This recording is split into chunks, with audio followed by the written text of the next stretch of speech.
What's up, guys? It is JD from Let Her Rip Side by Side and Adventure. Today's video is indeed going to be a little bit different. We are doing the 500-mile review on the Polaris Scrambler XP1000S. Now, a lot of people say that, hey, we were crazy for getting rid of a couple side-by-sides to get into a four-wheeler, but hopefully after this review you kind of get an understanding on why we chose to get into this rig. You know, we actually did give up a couple side-by-sides to get into not only the Scrambler S, but you can see the Pro R sitting back there. Now you might ask yourself, why am I doing a review video? For multiple different reasons. One, because we should have been doing it a long time ago, considering we've gone through the amount of rigs that we have over the years, and it's awesome being able to provide you guys with the information needed to not only make the decision or at least help weigh your decision on purchasing either a side-by-side or a four-wheeler. Now, we have started reaching out to customers and manufacturers of aftermarket parts that we want to represent the channel as the channel continues to grow. So we will continue to do review videos. We've done some of those in the past, but I guess I didn't really take the professional approach to it to really give you guys a detailed review on these things to hopefully help you guys make the financial decisions before you not only get into either a rig or into some aftermarket parts. With that being said, we did do some maintenance on this rig, just over 500 miles, and as you can see, she still looks absolutely amazing. It is extremely clean. There is very little that we actually had to do to this rig. So with that being said, let's look at what it took to get to the point where this machine's at right now. So 500 miles, every one of my rigs. Taking the time to go through, check them all over. Things move, quality control, stuff happens. At about 500 miles, the machine's gonna settle itself in and you're gonna start finding out whether or not, one, there's things to upgrade to, do you like it? Or three, is anything come loose on my rig? So, front end is absolutely good. Checked ball joints, I checked my axle nut torque, checked all the steering components over, checked everything, all up in there. Everything seems great. Come to the back.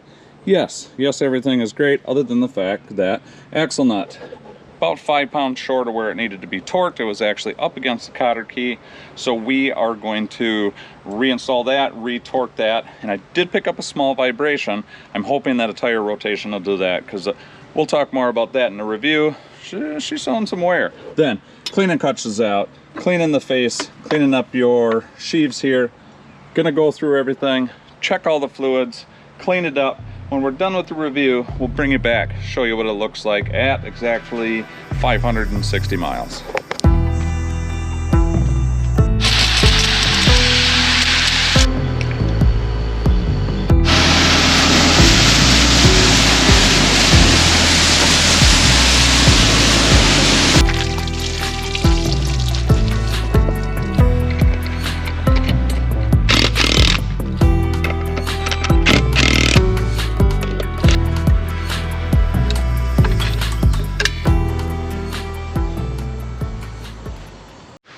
Okay, so as you can see, we did run into a couple small things, but that's why when you do have a rig, you've got to take the time to give it the shake test, pull the tires off every once in a while, really keep up on your maintenance, because I feel maintenance goes a long way in the not only power sport industry, but anything for that matter.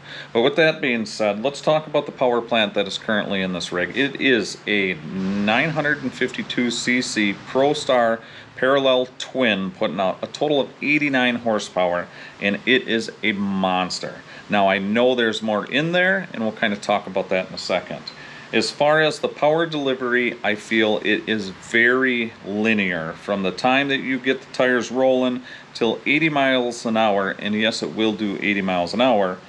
It is constant. It doesn't stop until you reach that top speed. Now, the things that I feel could change, because it does have a lot of throttle response in, say, mid-range, 30 to 50, 50 and up, she starts slowing down. From 60 to 80, it's a continuous grind, but it's a slow one at that.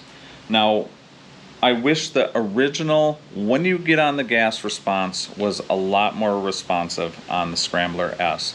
I feel I should not have to put the machine in low, pin the freaking thing to the bars, crank back up on the handlebars to pick the wheels up on the front of this rig when it's got 89, almost 90 horsepower. So I know a clutch kit, I know a slip-on exhaust, and I know a tune would greatly improve this machine. I've seen some other gentlemen that have done that to that rig, and it wakes it up night and day. So we've actually been reaching out to a company. Now, I'm not 100% sure which part of the filming side of things, as far as the dyno and stuff is concerned, or exactly what the logistics are, but we are working on making this machine even nastier than it is.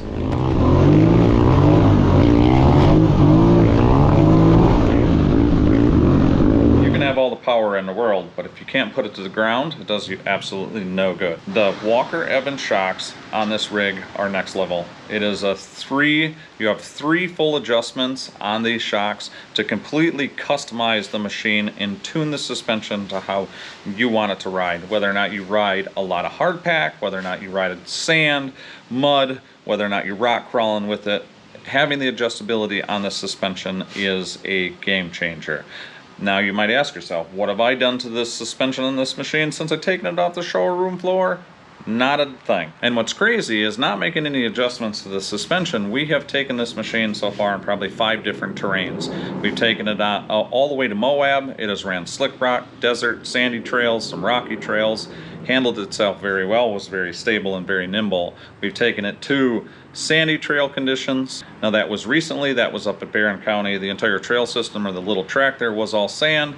It did run warm a couple times, but as a whole, it handled itself very well, had no complaints. Ran it in 4-wheel drive, just let her eat type deal.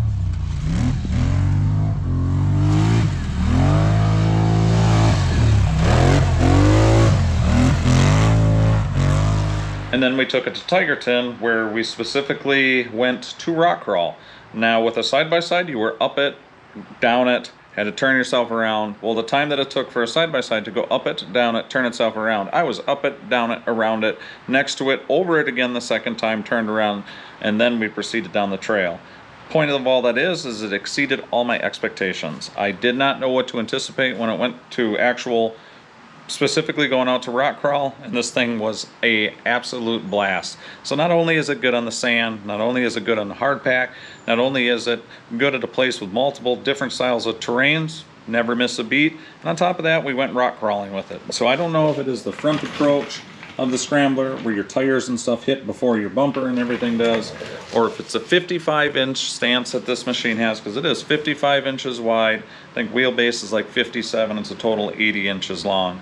It does not matter, I think, between the width, the stance, the suspension, and the power plant. It handles itself very well.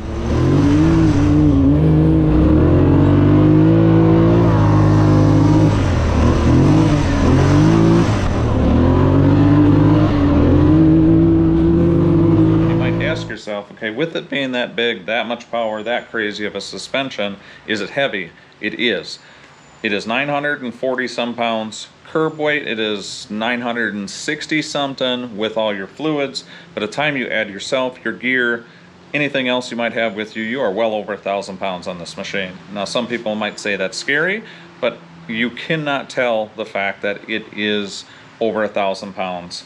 Because it jumps, it races, it tracks well, it is nimble, it is very predictable when it comes to coming off the ground or being able to flick it into a corner. It still carves very well, and it is a very drivable machine. I actually had a gentleman that has some shoulder and elbow issues. He thought he would never be able to get onto a quad again, and he was simply amazed by how easy it was to control this machine at well over 1,000 pounds. This machine really is blowing my mind. And it's actually quite impressive on how planted this thing is for all the stuff we've been doing right now.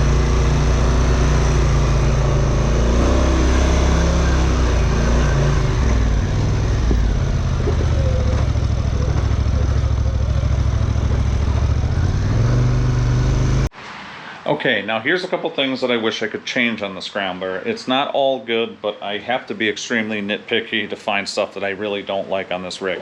First thing is the shift linkage. I don't know if it's the mechanism or the shift forks in the trans. It is extremely, like, I'm pushing pretty hard. It is extremely, it kind of hits the plastic when it comes down there, but it is a bear to switch between gears. So you get yourself in a tight situation, you got to come back and forth, reverse low. I find myself all the time missing gears with this thing, but if that's the worst of it, it is what it is.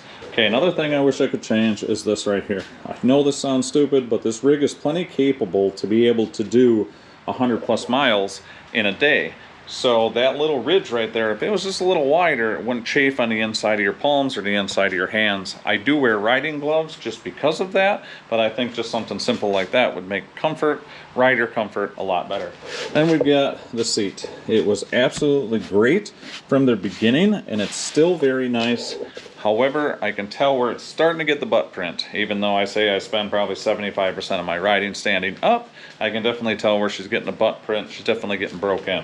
And then last but not least is storage. They do not have a lot of options for storage. I wish they had something that was low profile, sleek, bolted on to the exact same shape as that rear rack to keep that very nice sleek look.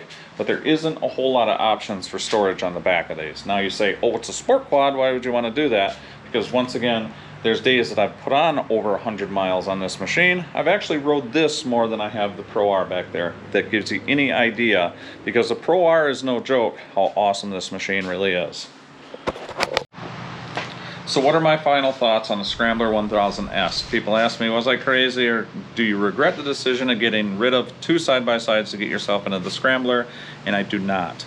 Between the power plant underneath the seat, combined with the fully adjustable Walker Evans shocks, throw in your arched A-arms in the front, your double A-arm independent rear, combine that with your tire approach, your up stuff before your bumper or anything hits, the extra lighting this machine has, the electronic power steering, the 55-inch wide stance, this machine is a game changer. Do I miss the side-by-sides? There is days, but I do not miss the ability to be able to throw this machine in the back of my truck, take it to multiple different states, and it is plenty capable to handle itself no matter where I take this rig.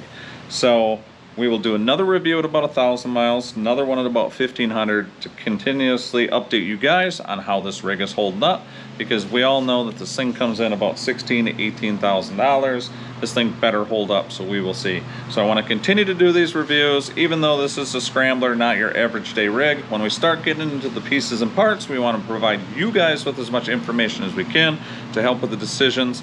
With that being said, guys, appreciate all the support. Don't forget, smash that subscribe, hit the thumbs up. If you want to see notifications when we post, hit that bell. And like we always say, on to the next adventure.